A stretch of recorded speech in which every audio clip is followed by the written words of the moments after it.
This is the LowcoSports Lowdown podcast. Here are your hosts, Justin Jarrett and Wes Kerr. Hey, welcome everyone to another edition of the LowcoSports Lowdown. I am Justin Jarrett, joined as always by Wes Kerr, and we'll have some great guests joining us tonight, Wes. A-list again with the guest list. We got Izzy Terramoccia from, I hope I'm saying that right, from Hilton Head High School volleyball. They made a little surge here at the end, and you and I have been talking a good bit about, man, we really think if they can just sneak into the playoffs, that the progress they've shown over the course of the season will be able to continue, and they might be able to surprise a couple of people because the iron sharpens iron quality of our Region 7 4A volleyball lineup, because it's quite a gauntlet. Everybody is very competitive. So that should be fun. Looking forward to talking to her and getting some insight into Coach T. I always love to hear about the different things that he uses to motivate and gel his teams, because I think he's one of the really great ones when it comes to that. So that's going to be fun. And then we have AJ Haupt from Hilton Head Christian Academy football. 5 straight wins for those guys. He has really been a breakout star. He's become sort of the go-to receiver. Even with Ty Mansell there, he draws a lot of attention, and that gets AJ open, and he is taking advantage. Yeah. We got some highlights in Lowco Lights that include a couple of really impressive plays by AJ. So looking forward to talking with him and talking about the culture over there and just the journey he's been on. His dad, the coach at Bluffton, so long. Grew up a Bobcat, and now he's around the corner as an Eagle. So lots of fun stuff to talk about. I had a great weekend coaching baseball this weekend. We had a good time at Shipyard, one of my favorite places in the world, and we got to go toe-to-toe with Brett Gardner's team again, so that was fun. We got the better of them this time. We go back and forth pretty good, but we've seen them a number of times, and we've gotten to be on kind of a first name basis, and because we're both just baseball dads now, like it's wild that like he's got 1,470 hits, I've got none, but we got the same job now on the weekends, and we laughed about that the other day. He's a good dude. He's really not the guy that you saw on TV. I mean, the dog came out, the competitor came out when he was between the lines, but I mean, he's such a chill guy. He's the guy who sits on the buckets and goes and gets the bats in between batters. I mean, how humble do you have to be as a former big leaguer to just step aside and do that job? So that was fun. How was your weekend? It was pretty solid. Yeah, beautiful weather. Got to go on some bike rides and spend some time outside. It was especially Sunday. It was absolutely gorgeous. But I'm doing well. Got to see a really impressive James Island team take down May River. The Sharks showed some fight throughout, but just a little outmatched there by the Trojans. So they're looking strong in Region 7 4A play. Certainly getting interesting, and I'm excited to head over back to Hampton County on Friday night to see a marquee matchup over in 2A. Hampton County Hurricanes up against a very good Woodland squad. So I believe you'll be on my call for WSAB for that. So yes, sir. You did doing there, and just great to see the baseball going well, and Brett Gardner. Pretty awesome to have one of the legendary names of New York Yankees floor right here in our backyard, and that's a guy that it's cool to see him continuing to be a good mentor for the younger kids, because that's what it's all about. You want to follow in those footsteps, and Gardner right here from South Carolina, from Holly Hill, so a good role model, and that's someone these kids will learn from, and it's great to have those kind of influencers. You do a great job as a coach, but it's always nice to have people who played the game and played it well to lead that lead that next generation. But and I wouldn't be. I wasn't a very good coach when I started. I'm a much better coach now than I was when I started, because I recognized that the guy next to me, Aaron Jackson, knew a lot more about baseball than I did, and had played at a high level, and I just became a sponge. I learned right along with the kids, just trying to stay one step ahead of them, and now I have such a deeper understanding of the game than I ever did, even when I thought I knew the game. I didn't at all, and I'm still learning. I mean, I don't know it all at all. You can never learn everything, but yeah, it's really cool to be able to talk to him in between games, and hey, what are you guys working on, and like get affirmation that you're on the right track. I mean, when he says after the game, like, man, I love the way you guys play baseball, like that's, Brett Gardner loves the way we play baseball. I love the way you played baseball, like, so that's a massive compliment that when he tells you that your kids play the way that he would like to see them play. So it's a super cool thing. And look, the kids it's not lost on the kids. They know who Brett Gardner is. And a couple of them were like, I just touched Derek Jeter. And I said, no, you just touched Brett Gardner. And he goes, yeah, but you touched Derek Jeter. So I just touched Derek Jeter. I was like, well, it's a stretch, but yeah, you're 1 degree of separation from Derek Jeter now. So that's what you can get without actually touching him. So that was pretty cool. But yeah, that James Island team, they were kind of the talk up at Shipyard this weekend. A bunch of parents were like, man, I went to the May River game and that James Island team. So yeah, a little eye-opening, I think, these first couple of weeks of region play as far as the divide, I think, between James Island and Lucy Beckham and the rest of the region is a little bit wider than we maybe anticipated. I mean, I think we knew James Island was up there. I think Beckham is a little bit better than we probably thought coming out of the gates. But we knew that was a possibility. Yeah. They were very strong on defense last year, had a really strong run game. Simple football, but they do it very well, fundamentally sound. And that's the way to do it when you're building a program. I mean, look at what May River did. It wasn't complex scheme wise. It was just pretty simple. And that's how you get enough kids up to speed in time to be able to go field the team and try to beat some people. So I think they're doing a great job there at Beckham and really racing the bar in the region. But man, Colleton's win was impressive over Hilton Head. And Hilton Head showed some serious fight too. Now it was 26-14 and it looked like game over. It was like 2 minutes left and Hilton Head scored and got the ball back and had a shot at the end zone.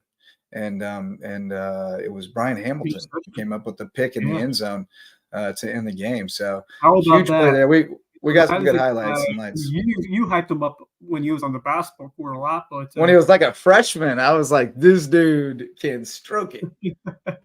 He's quite an athlete over there in the football field as well. What a win for Kinloch in that team. Adam Kinloch, he did a lot of things really well. Starting the year, I thought he was able to recruit a lot of young men to join the team. And I thought they looked solid in preseason into the year and obviously had some low points in September and now into October. But the way they've gelled together and just continuing to fight and play for their head coach is really inspiring. And I mean, what a complete performance they put on the field against a tough Hilton Head team with, some college tier players. You get Thompson, a couple others that deserve to be in the conversation as well. But really, it was an outstanding effort from a college team that was hungry and ready to perform in region play. And now you think if you can beat Hilton Head, I think this team can hang with and challenge May River this week. A May River team that certainly showed some flaws, but a team that's still going to be gritty and tough, especially on the defensive side. So I think Colleton. If they play, I think Colleton needed to win that game against Hilton Head to have a chance to beat May River. I really do. I think another loss, especially a tough one, would have been, just a little bit too much of a blow to the confidence for them to be able to go on the road and beat May River. But I think that win is such a massive boost to confidence and momentum and buy-in and belief and all those things that I think it really gives them a great shot at it. And May River's licking their wounds a little bit. So, it's going to be very interesting, that game. And Kinloch knows those guys and they know him. But it's going to be fun. It's going to be a really good one. But we do have a friend waiting in the guest room, in the green room, backstage. So let's bring her in. Izzy Terramoccia. I hope I'm saying that right. Izzy Terramoccia. Yeah, Terramoccia. Terramoccia. All right, I got it. Well, welcome to the show, Izzy. I haven't gotten to see you play this year, although actually I did for a minute. I came in that one night and took a little video while I was at the swim meet. So I got to see you guys a little bit. But that was a different team than we're seeing these last couple of weeks because you guys have turned a corner. Wes has been hyping you up. So tell me a little bit about this team and the growth that you've seen over the course of the season. Obviously, you had to replace McKenna Mason, which was a huge void and really kind of upset everything about how you operate the offense and everything. So, what has the learning curve been like and how do you feel like, what was kind of the turning point for you guys to start figuring things out? Yeah, we definitely had some big losses at the beginning of our season. Our team had some ups and downs, but we got over that and we gained a lot of trust for each other. And it's so important in a sport like volleyball because everyone has to trust each other 100% at all times. So I think that was what really turned it around for us. Couple of big region wins, and then you played Lucy Beckham really tough the other night. So, tell me about how you guys have worked together as a group and really taken it to the next level. How have you guys improved as a unit from the beginning of the year to where you are now? I think we have a lot more drive now. I think we all know that we need to fight. Nothing's going to be handed to us. So, yeah, our energy has picked up a lot, and we know that we have to work for these wins. This region has been super competitive, right? I mean, you guys split with May River and Bluffton, lost the first one each time, won the second one. You've gone toe to toe with Beckham. It seems like about every match is going to be a battle. Do you feel like that has helped you guys having some inexperience really grow up quickly, being thrown into the fire in some really competitive matches? Yeah, I think so. I think from my experience, at least, I think we play a lot better against tougher teams. So, like, we do well with adversity. So, when we're up against these hard teams, it really makes us want it, and we play our best for sure.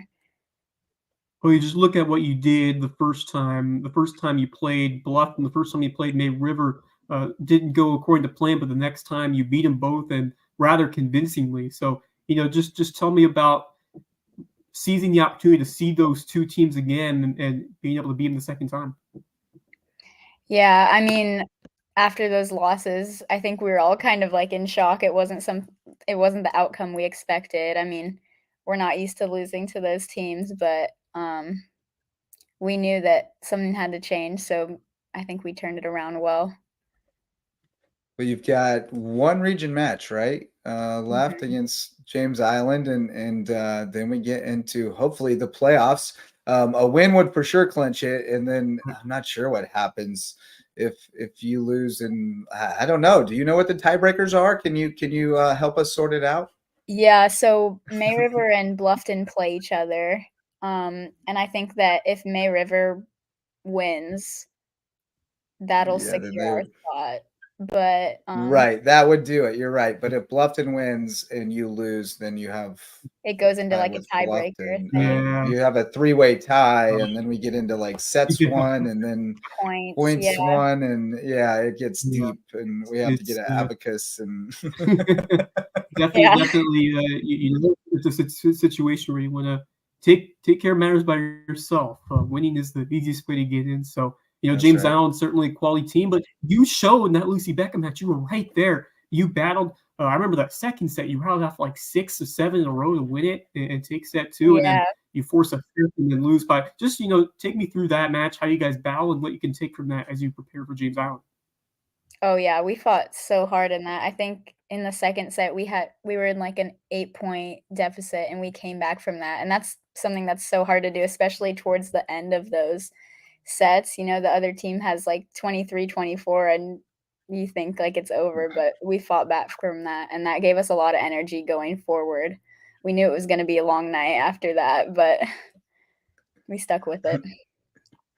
So I mentioned earlier that McKenna Mason was the biggest loss. You had a number of losses, but certainly when you lose a Division I caliber player, especially at a position like setter, that's a big thing to overcome. And you're one of the people who has sort of taken on that role a little bit, setting and doing some libero stuff, right?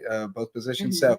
So what was that learning curve like? I don't think people properly appreciate the technicality and the level of focus and precision that's required from a setter. But man, you are processing so many things at one time and having to stay focused and be precise with your set. Give us a little inside baseball about just what you have to do to be able to maintain that focus as a setter and even as a libero to be able to dig that ball out when you're not sure exactly what angle it's going to come at. Just get us inside your head a little bit when you're on the court. Yeah. I would agree. Setter, I think, is probably one of the hardest positions in volleyball by far. I was a setter like since I started playing, and then I became libero last school season, and I really enjoy it. It's one of my favorite positions probably. And it gives me a lot of like energy. It keeps me really focused on the court. But Yeah, yeah, every dig's got to be a super adrenaline rush. yeah, Like it's such a every good successful feeling. dig is like, oh, Yeah, especially off those strong hitters. It's the yeah, best feeling. Yeah, just to yeah. That's describe more about that adrenaline rush and the excitement when a point, goes a couple times back and forth, and it really gets into, that tense feeling again and again where you're trying to dig out those finishes on the other end. So, just describe the adrenaline in that situation, in these points, how you kind of stay focused and communicate with your team to battle and get the job done. Oh yeah, for me, there's nothing better than like getting a great dig and then my teammates dish out a perfect set and we get a kill. Like that is probably the best feeling when everyone does their job and we can execute. That's the best feeling. it's a thing of beauty, and then you get to do a celly. I mean, that's the Yeah. fun Yeah, part. You get to do a I celly. know. You guys have some good ones. They're always coming up Mhm. with new cellies. But gosh, I had a question, and then I got to thinking about cellies, and now I don't But, remember what it was. Izzy, But we oh, mentioned. I know what it was. I know what it was. I want you to help weave the threads of club volleyball for us. What club do you play with? Low Country Volleyball Club. Low country. So okay, yeah, there's a lot of fibers in that thread. So just give people an idea of the breadth of that. Some of your teammates playing for other teams, like I know every team in the region, and Bluffton and May River for sure. You're going up against club teammates. Mhm. Probably Hilton Head Christian. If you guys played them, I'm not sure if you played them this year, but give us an idea about how far-reaching all those club teammates are in the local programs. Yeah, I've been playing clubs since I was in 8th grade, and I've had so many different teammates, and a lot of them are on May River and Bluffton, and it's so fun getting to play them, like, outside of club season because it's so much longer than school season, so I'm with them for Right. so long, and then you transition and, like, you're playing against them, which is weird, but it's definitely really fun. You talk a little trash when you beat them? Oh, yeah. Is you got to play with a couple of some of the best athletes we've seen in the volleyball court, especially McKenna Mason. What did you learn from her and just her play at center, which helped you grow as a player and as a person? Yeah, McKenna was such a good player. I've known her for a really long time because we went to school together before high school, and she's a really big role model in my life. We're still close now. We still talk, and her just skill level, like playing with her and playing against her, just like watching her made me push myself so hard because obviously, like you want to show out and like you want to, do well. Yeah. So really makes you push Yeah, I yourself. mean, when you're playing against the best volleyball players, you always want to try to be better than them. That's the goal, right? Exactly, yeah. Well, you're a senior, so what are your plans for next year? Is volleyball something that you want to keep in your life, or what are the future plans? I definitely don't wanna stop playing completely. I don't think I'm gonna play for my college, but, Right. You got I club definitely teams. wanna do, like, a club or, like, Yeah, intramural there you go. volleyball. What are we thinking school wise? What are we going to study? I wanna do exercise science and hopefully do physical therapy. Very good. Do we Awesome. have a school Uh, list narrowed down yet? Yeah, my top is Clemson right now. All right, Great outstanding. choice. Izzy, I wanted to talk to you about a special event you guys did before the game to honor and support individuals who were battling tough situations in their life and you know advocating for mental health because as your shirt said, mental health matters. It's such a huge part, especially of teenagers and even us adults. So just describe about the story that you guys told before the game, and then what it means to you to be supporting those individuals who need advice and need just the empowerment to overcome those struggles. Yeah, I'm really happy that we did that. I don't think that mental health in athletes is something that's talked about enough. Um, I like wasn't really aware of this program before, but I'm like really glad that we did this, and we have really good ambassadors for our school who are very involved, and they organize all the Morgan's Message games. So I'm happy that like our school can bring awareness to it to the community. That's awesome. Mental health is the most important of the health. I promise you. Yeah. You gotta protect that brain, and it's we all struggle at times, and it's okay. And I've certainly had my own struggles, and I think especially for kids, it's important we talk to you about it because often you don't really know that anything's wrong. You just think that everything's new, right? So. Is that what it's just supposed to feel like to be a teenager? Well, no, it's not. You're supposed to be happy. So if you're not, there's something going on, and it's okay to talk to somebody about it. So, Izzy, you were outstanding. Go ahead, Wes. One more quick question.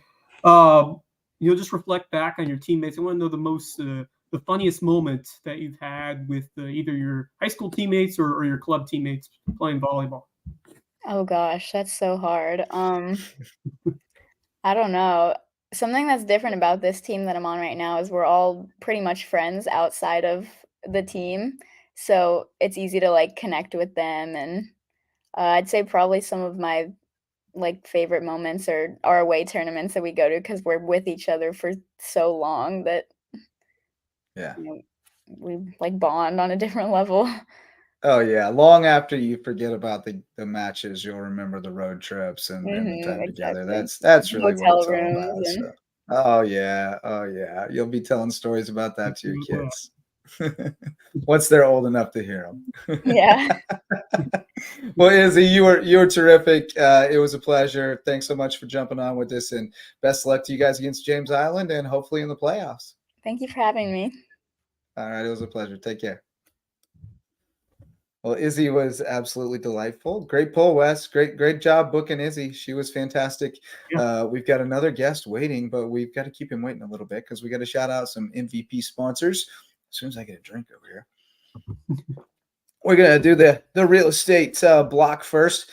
We've got my wife, Megan Jarrett, the official realtor of LowcoSports with the Pierce Group of eXp Realty, and she's ready to help you find your starter home or your forever home in the Lowco, and she's going to work for you. I promise you. She works every day. She's running around here like a crazy person some days trying to get somebody a house. So she'd love to work for you and help you find your place in the Lowco. Remember, Megan Jarrett, the official realtor of LowcoSports and the queen bee of the Lowco Hive. And when you find that home, we're going to call on our friends at Homegrown Home Inspections, the official home inspectors of LowcoSports. My friend Jan Lucas, and his team will take a look at that home from top to bottom, make sure everything's tip top, and that you're making a great investment in this lucrative Lowco real estate market. I know the interest rates are still high, but the prices are going to go up when the interest rates come down. So just go ahead and buy the house. I promise. It's not like I'm married to a realtor or anything. But if you're building a new home, you also definitely want to call on Jan Lucas at Homegrown Home Inspections because you can't afford to build a new home in this market without a phased inspection. Jan will be your eyes and ears through every step of the way and your biggest advocate all the way to move-in day to make sure you're getting a great home. And when it's time to sign the papers, we'll go to Mickelson Law Firm, the official real estate closing attorneys of LowcoSports and our OG sponsors since 2017. Thanks to Ryan and Tiffany for always believing in LowcoSports and for being great community leaders. They are always there for your legal needs, especially when it's time to close that real estate deal. And finally, Hospice Care, the Low Country, incredible caring staff over there led by the most dynamic CEO, Jimmy Diamond. James Dismond is his real name, but Jimmy Diamond is his party name. So that's who will be coming out on Thursday, October 12th. What day is that? Thursday, right? Yeah. Thursday out of Harbortown. Jazz concert under the lights, Harmonious. They're raising money for Hospice Care, the Low Country. Hopefully I did see there's a chance of rain. So hopefully the rain can get out. I'm sure they have a rain plan. They'll probably be in the Grand Ballroom at Harbortown or something in case of rain. I guarantee you Jimmy Diamond doesn't do a party without a rain plan. There's no chance of that. but they're raising money to make sure that people in our community don't have to come out of pocket for their hospice care as well as palliative care. And man, it's awesome the things that they do for folks to not only keep them out of the hospital at the end of life, but also just to make sure that they go peacefully and have their final wishes taken care of. Because at Hospice Care of the Low Country, it's not about dying, it's about living. And those are our MVP sponsors. You can join the roster by hitting me up on email at LowcoSports@gmail.com, LOWCO sports@gmail.com.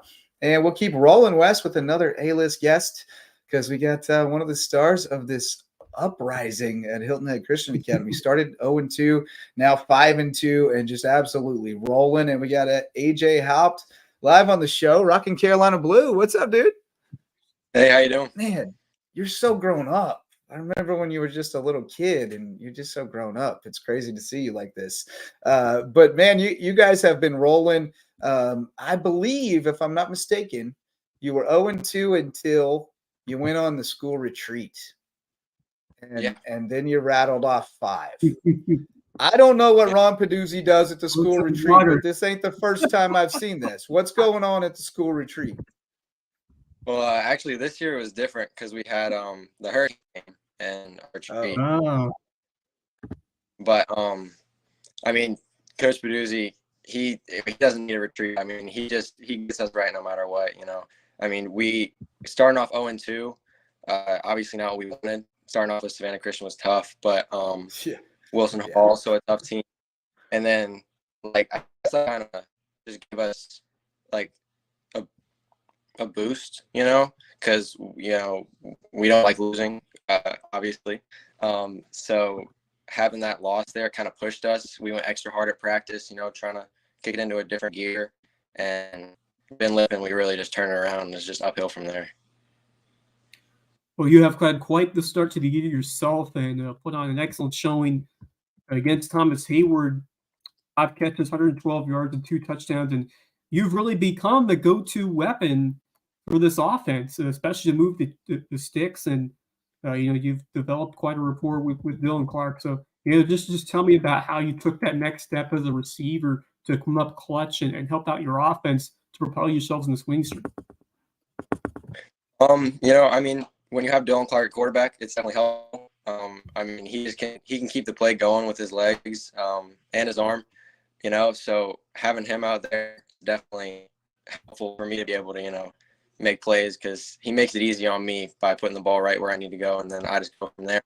And so our receiving core is, between me and Toddy and then Gage and Harry, we just have so many weapons that it's hard for us to stop us all, so somebody's going to be there, and if they're going to stop one of us, somebody else is going to be open, and so that's been more so me here and there.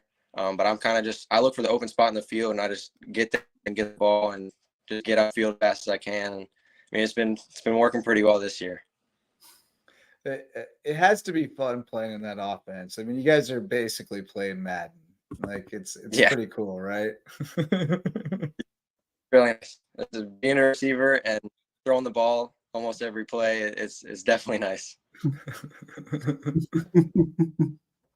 I did want to talk to you a little bit about just your journey, because for most of your life you grew up on the sidelines at Bluffton games, and I'm sure you dreamed of being a Bobcat, and then obviously life comes at you fast, and now your family's at Hilton Head Christian Academy, but you have certainly flourished there and kind of made your name there. So but I also see the stuff on social media and stuff. You got a bunch of buddies over there. There's an affinity to the Bobcats too. So just tell us a little bit about that kind of 2 hats that you wear, I guess, because I'm sure you still love the Bluffton Bobcats through and through.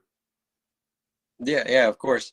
I mean, growing up, it was always Bluffton. That's all I knew, and I was ball boy from since I was born.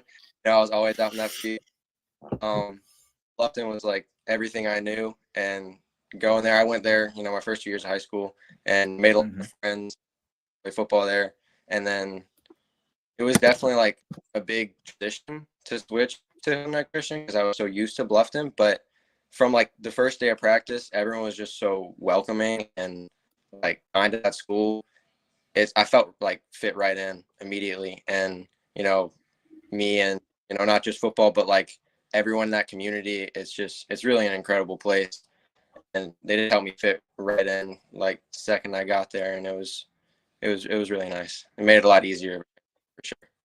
It really is a special community over there, and it's been growing, since they've been moving to Bluffton when they were in Hilton Head. I think that's done a great job of enticing more talent to go there and just putting themselves in a better spot to attract that next crop of young men to come and play football and other sports as well. So certainly it's a great program to be a part of. But I want to hear more. I know obviously your father was the head coach at Bluffton, and I did want to mention you were 2 years ago. You were surrounded by just a terrible tragedy when we lost the life of DJ Fields, and obviously it must have meant so much to you as someone who was embracing Bluffton, a big part of the Bobcat family, especially with your father as the head coach at the time.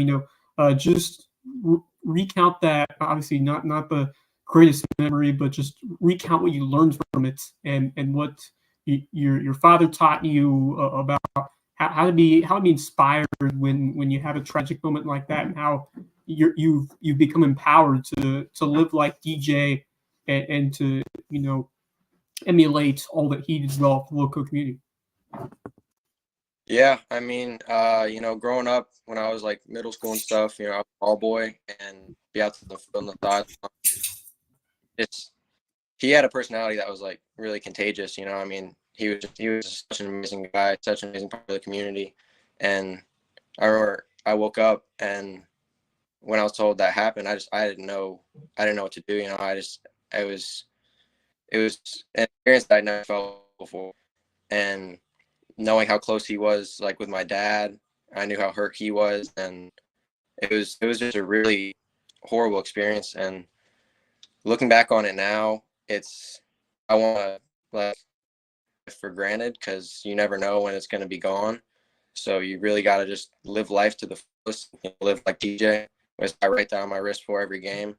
I want to somehow, as much as I can, pay my respects to him.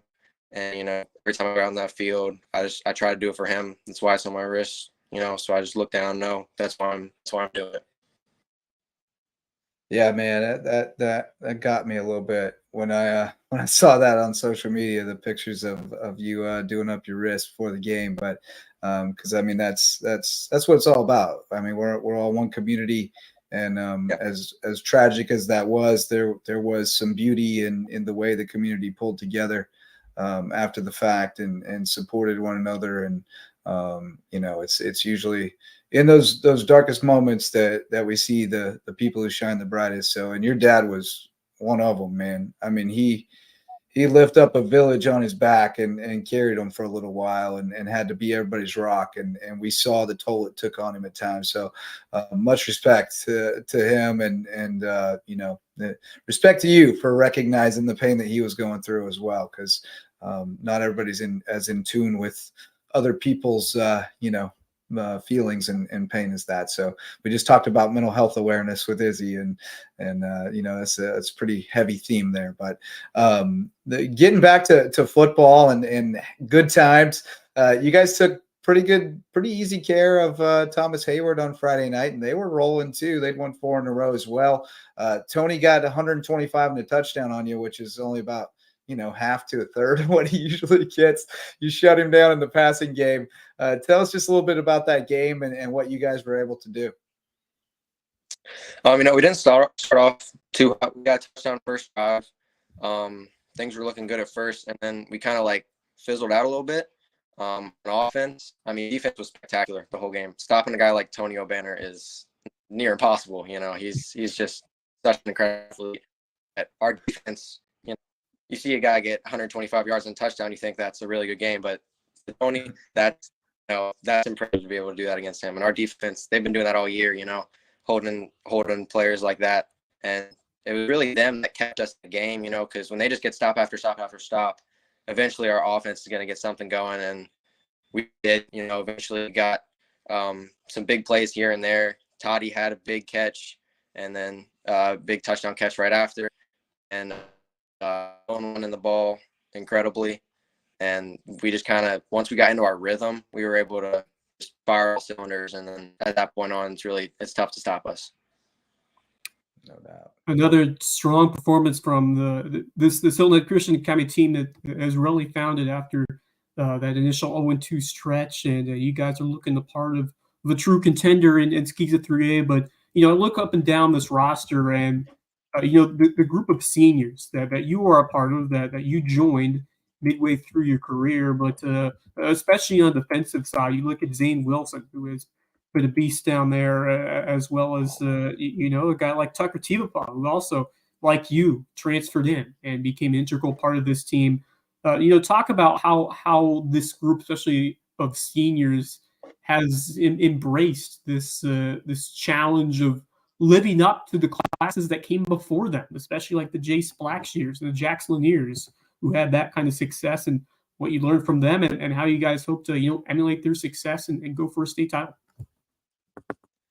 Yeah, I mean, there's definitely pressure put on us, from past years. I mean, everyone in the team, I mean, two state championships back to back. It's impressive, so it's a lot to live up to, but we have guys, basically everyone in the field. I mean, you get any position, there'll be somebody that'll make a play.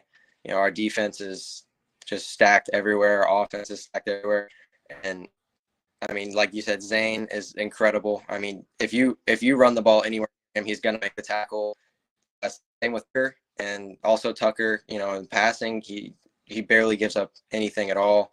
I mean, that just, it's tough to stop. I mean, in practice, playing against them, even just in practice, it's still hard to even catch here, which really helps us for sure. Iron sharpens iron. So, our ones on offense and defense makes us, we think that we have the best on both sides of the ball. So playing against the best at practice definitely helps in the game, which, hopefully leads us to a state title this year. You have the option of playing one way with most guys, which is not an option everybody has in Skeeza. So that helps a lot too, because then when you get to the playoffs and you can start to two-way some guys and platoon some guys, it's really a big benefit. But I wanted to ask you about this kid, Reed McCollum, because it looks to me like this guy's a dude. Yeah, Reed's incredible. I mean, just a sophomore, in the next 2 years, he's going to be an incredible athlete. On defense, on offense, I think you can put him anywhere in the field. He's going to make a play. Seems like it. He's got. Seems like it. I mean, he played. Started out at wide receiver last year, moved to quarterback, then moved to linebacker, and he's incredible. I mean, on defense, he's got several picks, I think 1 or 2 safeties, and several sacks as well. I mean, just the stats say it all. And then he comes offense. I think he's been in the end zone a couple times on defense too, right? Couple pick sixes, and then now he's starting to get some snaps and throw touchdown passes. Like he's going to be special, I think, in the future. And he's a fan favorite. You hear the Reed coming from the mic every time he makes a play over there at Hilton Head Christian. The fans already love him. Hey, PA guys love one syllable names, man. Those are fun to say. Yes. Lean into with long vowels. Just fans in general. It's true story. There's a lot of them, but you guys are looking good. Obviously, on a long winning streak now. Had some really nice wins over Ben Lippen on the road, over a surging Northwood team on the road. Of course, that BA game wasn't easy as well, but you guys are looking the part, and it's looking pretty solid for you. To run the table the rest of the regular season, get PD at home, then you're at JP2 and Hilton Head Prep. So picking up a couple more wins and helping you guys, secure a top finish where you can get at least one home playoff game and potentially another. Just telling you how important it will be to finish strong in your regular season and what you hope to get out of these last 3 games as you prepare for the postseason.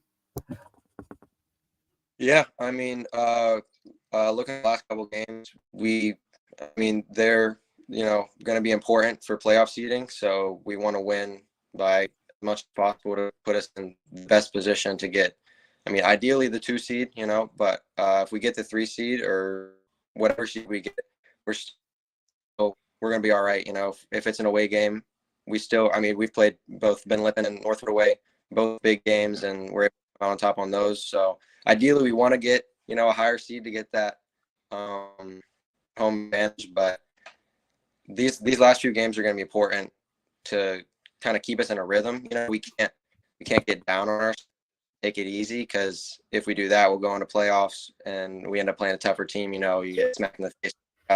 You know, stay locked in for these next couple of games to keep us ready for playoffs, but still, you know, work hard. Don't take it easy.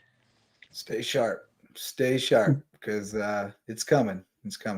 Well, hey man, we appreciate you hopping on with us tonight, and it's been cool to watch you grow up. I mean, like I said, I remember you being a little knee-high ball boy out there, and here you are making big plays on Friday night. So super cool to see. What are your plans for next year? You're a senior. What you got the Carolina blue on? Is that where we're going? No, honestly, it's more so the color than anything. I just really love that UNC blue, but I'm looking at Clemson as my top choice right now. So hopefully we got maybe double two Tigers tonight. Yeah, 2 Clemsons tonight. 2 for 2. All right. Well, I mean, that's an outstanding choice. Choice. Can't go wrong. Can't go wrong there. I'm sure they could probably use a ball boy, or you got experience on the resume. But no, I'm sure that there's a role for you. I mean, you grew up as a coach's son, and whether you're playing football or you know, being around it in some other way, I'm sure that Dabo and company could find a job for you. So and if not, we'll get you behind the camera, and we'll get you a job with the athletic. And following up on that, just, you know, relationship with your dad, how special has that been? How cool is it to be, you know, continue to be coached by him as you play out your senior season? Yeah, I mean, it's incredible. Obviously, just having him there at all, you know, to watch me play is amazing, but have him to, like, you know, be in the headset to talk to me and, you know, come on the foot after the game with me and be there every day in practice. You know, it's something special. It's something that people get. I'm really blessed to have the opportunity to, you know, have that with my dad, to be able to experience the game with him. Yeah, you ain't kidding, man. I'm on the other side of that right now with baseball, and it's a special thing. I'm glad to hear you don't take it for granted, because you're right. It's not everybody gets that bond. It goes deep, man. When you live through the battles together, it goes deep. But well, we appreciate you, man, and we're proud of the young man you have become, and look forward to seeing what you guys do the rest of the way. Yeah, thank you for having me. Yes, sir.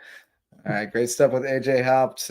Like I said, it's pretty rewarding to see the little guys we remember running around as little kids, you know, being the ball boys, and you're joking JP around as with them well. on the sidelines. Yeah, well, JP, yeah, I remember that little goon getting yelled at to get off the apparatus, and now he's up there just tearing it up at Washington and Jefferson. So it's so cool, man, so cool. Blessed. That's a word that AJ used that I absolutely have to agree with. I feel really blessed. But let's shout out these varsity sponsors real quick. We got DDS Web Design for all us super online people who always research everything before we buy it or before we go there. You got to make sure you got a good website that's getting you clicks. If you don't, you need to call on DDS Web Design. They'll get you set up and get the best SEO tactics in there, search engine optimization, to make sure you get found online. Dave and Denise and their team at DDS especially love to work with small businesses and nonprofits to help them do more and think bigger. So check them out at ddshhi.com and tell them Lowco sent you. And then we got the Parker Law Group, our friends who have been serving folks with their legal needs across Hampton, Colleton, and Jasper counties for years. And we appreciate their support to allow us to continue to expand our coverage in those counties and shine a light on more deserving teams and student athletes around the Low Country. We had Beaufort County kids on tonight, but we talked to a lot of Hampton County kids. And matter of fact, I think Zion's coming on Thursday. That's the plan. Oh, yeah. That'll be fantastic. We're planning on Zion Dobson and Ron Fudala from USCB basketball, because I got a little sneak peek at their team today. So that is coming up next month. We're getting college hoops starting up. Yeah, they had practice today. I got to get a little sneak peek at practice today when I was over there to meet about helping out. They didn't do the Midnight Madness, but still, getting practice started is always a fun ritual that first day. Oh yeah, oh yeah. I saw our boy Corey Howard over there from WSAV. He was doing a little package, so hype's getting real. They got some big dudes. They got some big dudes, and it could be interesting. It's gonna be fun. But anyway, Parker Law Group helping us out with the varsity sponsorship this year, and we would love to add you to the roster of varsity sponsors. So hit me up at LowcoSports@gmail.com, LOWCO sports@gmail.com if you would like to get in the game with Team Lowco.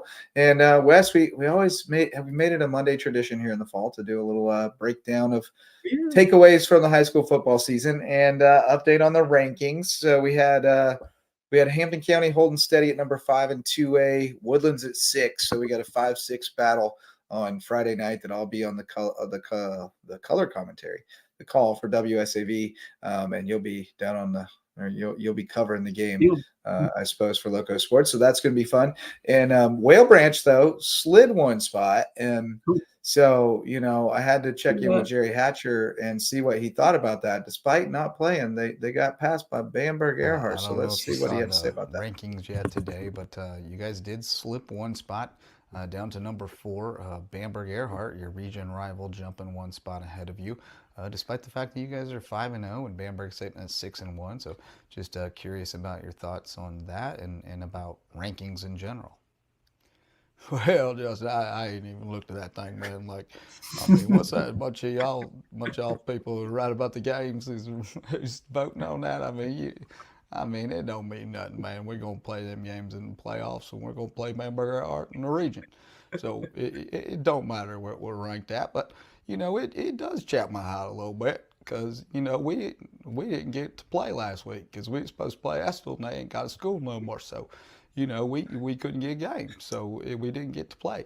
So I don't think it's very fair that we can get knocked down one spot when we didn't even get a chance to show what we can do. But we get a chance to show what we can do this week against a good Allendale team. They can run the ball real well. We're going to have to be real disciplined on defense, get 11 outs to the ball, and get the guys on the ground, make sure they don't get lots of yards after contact. But we'll have to keep doing what we're doing, and if we do that, and we'll get to play Bamberg Earhart, and we'll get to see who's better, and we'll get to see who's a region champ and gets that number 1 seed in the playoffs.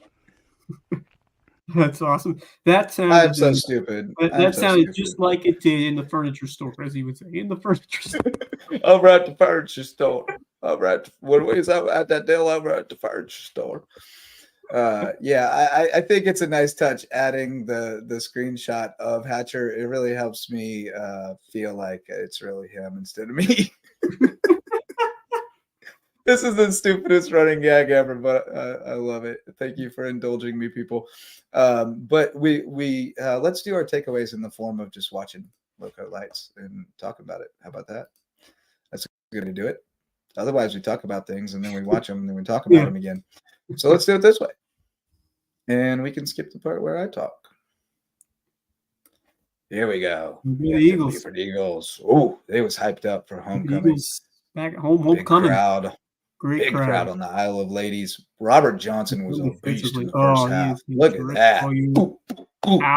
Let's go. He got to pound his chest one more time, too, but I don't have it in here.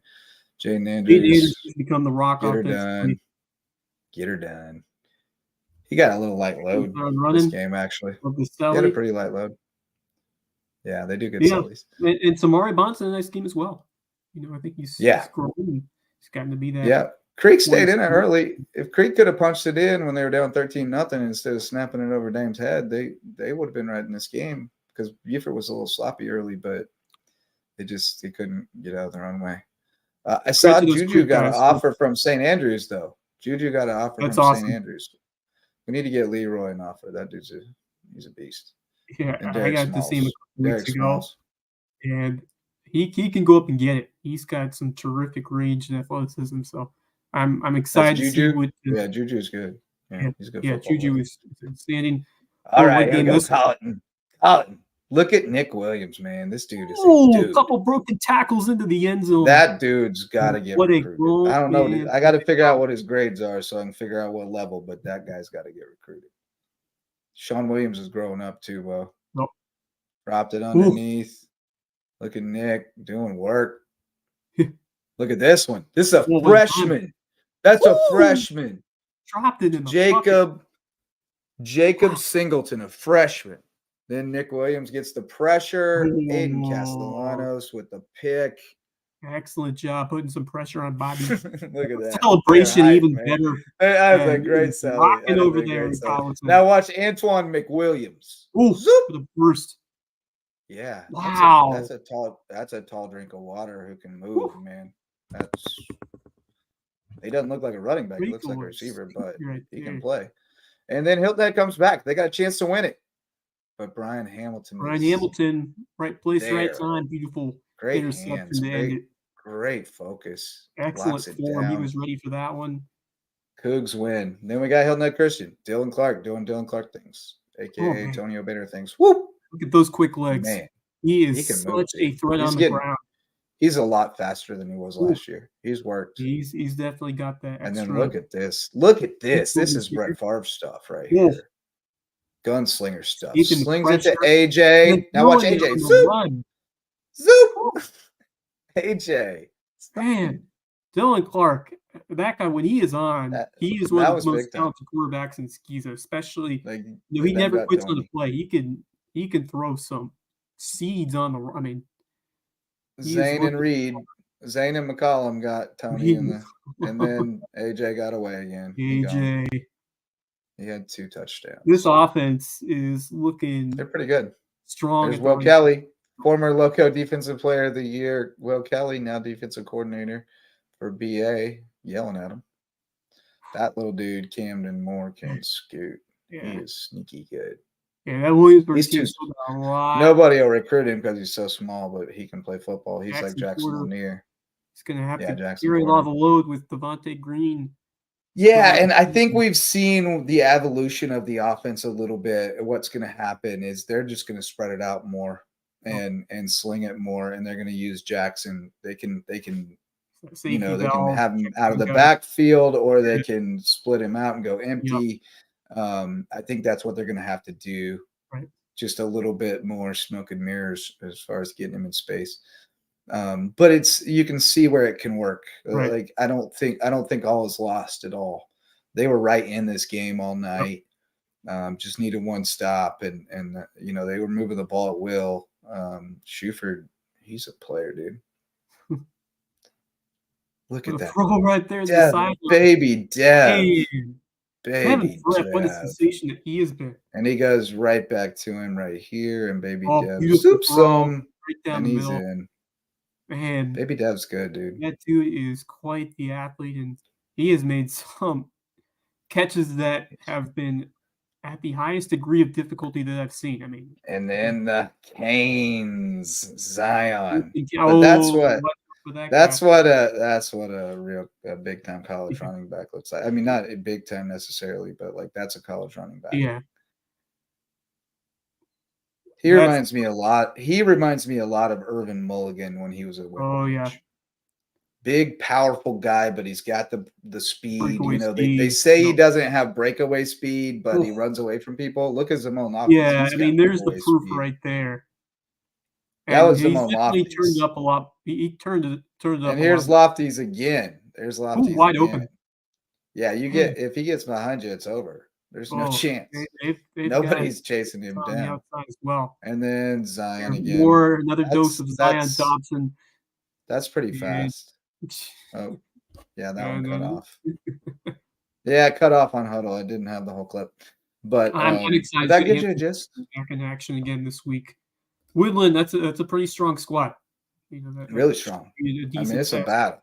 Yeah. And it's big because the winner basically gets to avoid Oceanside for another week, and the loser, is going to have to play them straight up. So the week before. So, you just hope. You never know. You could get some help. Maybe the other. Yeah. Well, you hope that the other knocks them off, right? Right. And then you get them at home. And again, you get the home game in the third. Yeah. Yeah. Right. Yep. Yeah, that's what you want. So basically, that's what they're playing for. Is if they meet again, the winner gets home. Right.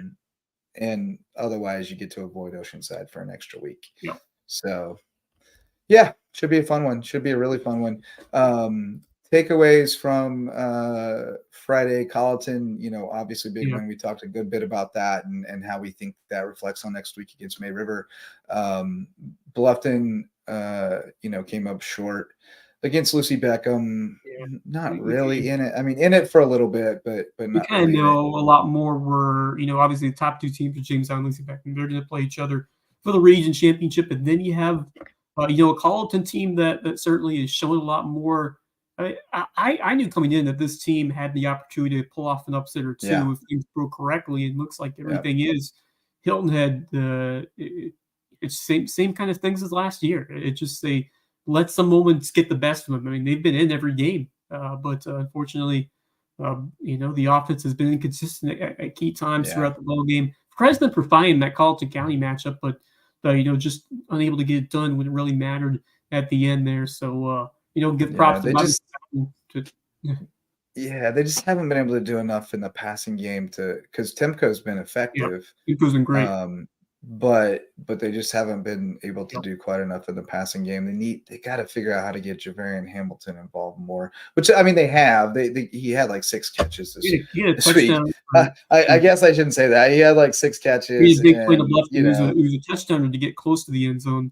He had a monster kick return against Bluffton too, where he got turned sideways by his face mask. But he's exciting, man. I love to watch him play. But no, the problem with Hilton Head is easy to see when the offense and defense are changing over. There's like 8 guys over on the sideline. That's the problem, and it's always the problem. It's just they just don't quite have the numbers. Large, and I mean, if you want to get inside the why of that, there's a very large Hispanic population in the Hilton Head schools, and a lot of those students play soccer and not very many play football. And so you've got, even though you've got a 4A population and a average 4A boys population, you don't have an average 4A football playing boys population. So they see that, and we see it a little bit at Bluffton and May River too. I mean, their numbers are usually a little lower than some of their peers for the same reasons. But certainly we see it at Hilton Head. And other takeaways, I think Buford Academy, I still think they're in the thick of it. And obviously it hurts to have Devontae Green not on the field, not on the sideline, but I think Dietrich Schuford, he is capable of leading this offense, and that defense still has a ton of fight. Especially guys like Trip Gregory, Alex Williams, and then Jackson Porter, another guy playing both ways. So that's a hungry group, and do not count them out.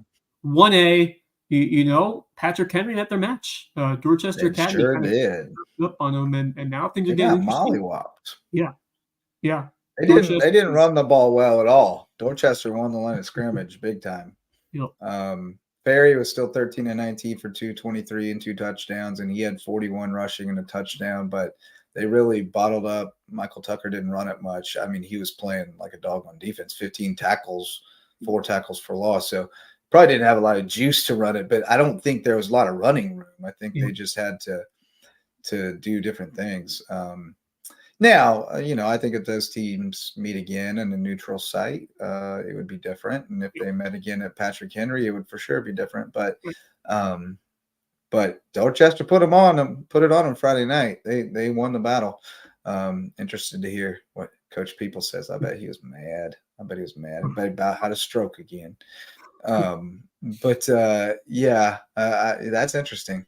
It definitely muddies the waters in 1A. And Patrick Henry played a couple of close games before that. They were kind of ripe for this, I think, a little bit. But that BA Bethesda game in a couple of weeks is going to be interesting, and I've been asked to do color on that, but I need to check the schedule and see if it makes sense.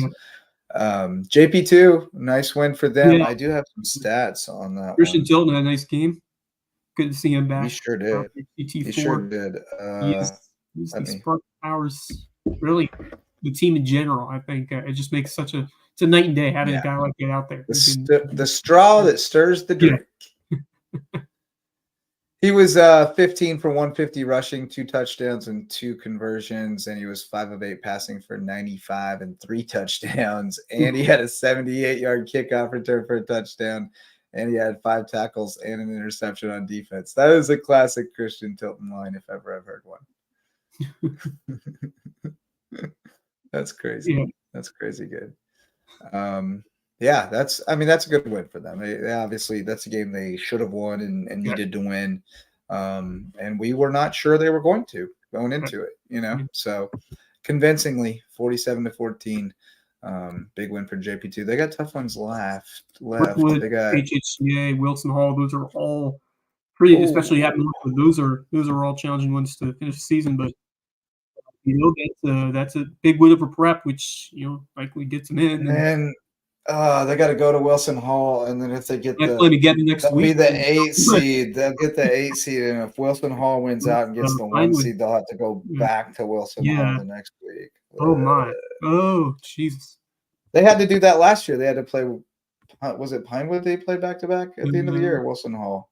It was Wilson Hall, but they had them at home, and then they had to go on the road. Have to go on the road twice. That would stink.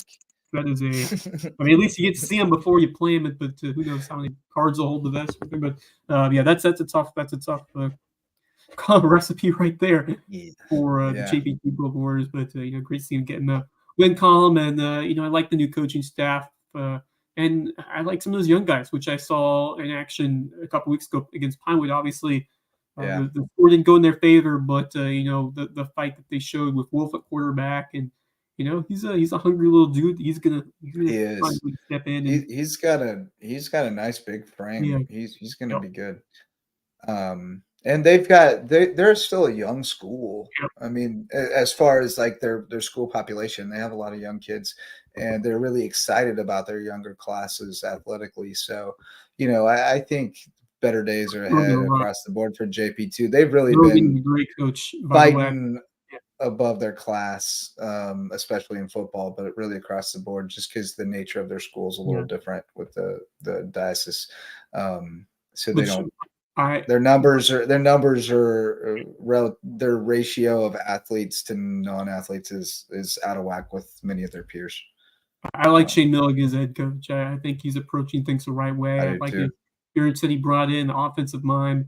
I think he's going to do good things. I think it was a strong hire for this JP2 program moving forward, and I think the gap's going to narrow as you look into the future with these couple of schools. I think Hilton Head Prep, that's a program where you're going to want to build in some more depth, because it is getting to that point where you want to be able to sustain it, and when you have potentially back-to-back winless seasons, that's well, their issue is a whole other issue, because they've leaned into the academy setup, and that lends itself to increasing your enrollment, but it doesn't increase your number of athletes except for in those specific sports.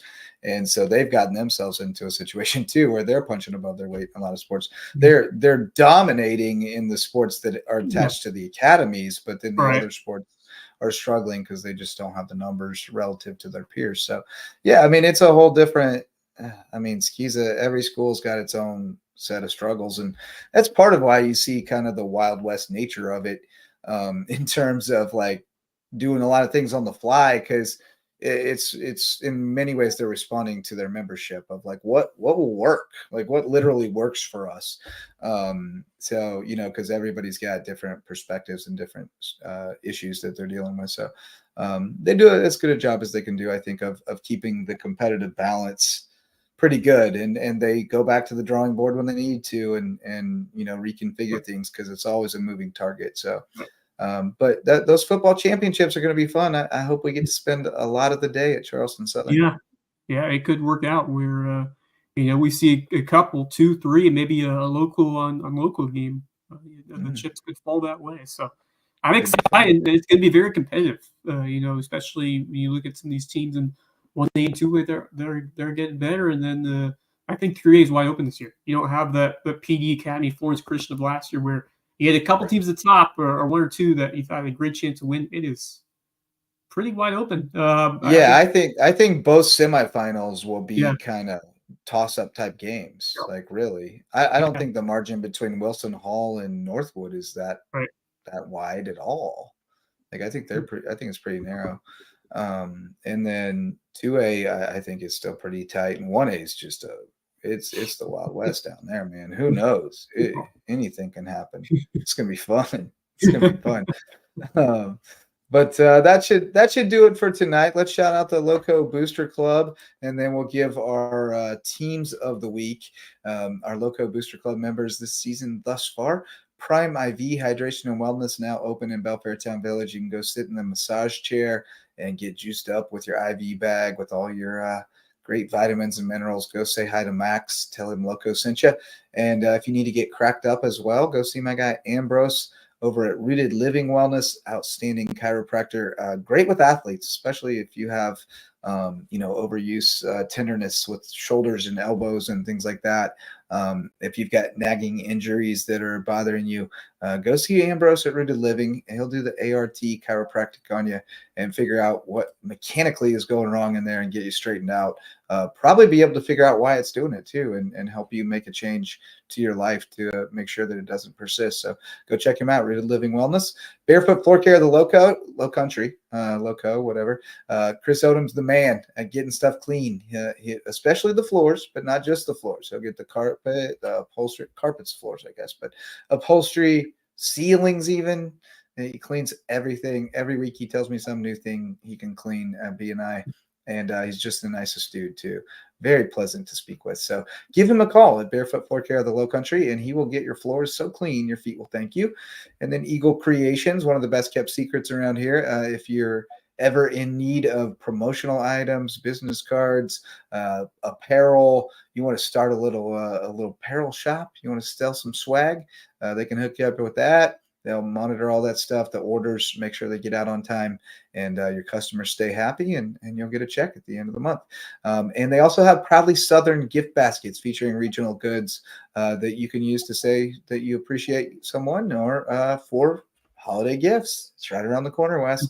Hey, I'll tell you, with the shipping times being what they are and all that stuff, you better dang start ordering Christmas gifts, because we get to Black Friday, it's all over. There's no it's already wrapped up. No guarantees. No guarantees. And then we got the Court Lifestyle Pros, Low Country natives Daniel and Debbie Court, selling the Lowco lifestyle on Hilton Head Island. So if you want to live life like they do, give them a call. The Court Lifestyle Pros of Hilton Head. So those are our Lowco Booster Club sponsors. We'd love to have you join them by hitting me up at LowcoSports@gmail.com. That's LOWCO sports@gmail.com. And finally, Wes, we arrive at our teams of the week. And who are you going with, bud? I am going to honor a team from last week that maybe a little bit off the board, but they're right here in Lowco. And that's the USCB Sand Sharks, the women's golf team, with a really nice finish at the Patty Rendleman Invitational, placing third. And we had an individual champion on top of that, Ashley Mead, with her fourth career win individually, as the Sand Sharks took third overall. So Mead with a nice finish, pair of even par 71s, and then a 5 over 76 to win the tournament. So, that's an excellent finish and an excellent accomplishment there from Mead. And McLean Neal tied for third with a 9 over 222. So Mead finishing 5 over par herself, and Sand Sharks third out of 11 squads. So, that is quite the result for a team that continues to show out, continues to grow. And McLean Neal had a nice round of herself. You got to have some supporting players, Jessica Edwards and Katharina Chivs as well, with solid finishes 26th and 41st to help propel the Sand Sharks to that third place spot. But it's always special at the college level. You don't win many because the competition is so stiff. So always a big honor when you do. So congratulations to Ashley Mead and the Sand Sharks for an excellent showing as they continue on in this fall portion of the women's golf calendar. Great choice. And this is crazy, but I'm going with Golfing Sharks as well, because we just got breaking news, hot off the presses. May River wins the Region 7 4A championship at Rose Hill Golf Club with a 322. Hilton Head second at 347, followed by Lucy Beckham, Bluffton, and James Island. And friend of the show, Claire Green, domination. Shot at 69. Very nice. And earned low medalist honors by 7 shots over Alexia Milbrandt from Hilton Head. So outstanding showing by Claire. They played this at Rose Hill. Let me see what the other scores for May River are, because obviously she didn't do it alone. Robin Zatror with a 77. She made the all-region team. Ava Cunningham with the 86 to make all-region team. Haley Zhao and 90 to round out the team score. So they get the dub. Anna Lepore from Bluffton named Region Player of the Year, along with and then Coach of the Year, Claude Rosie. I'm going to guess that's maybe Lucy Beckham or James Allen. Not really sure. Unless he's the Bluffton coach, but I don't think so. Not sure who that would be. I'll tell you what.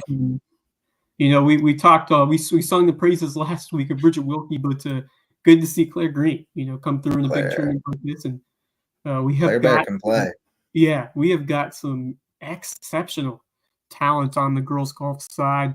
I think this May River team is right there when you look at the conversation for 4A state title.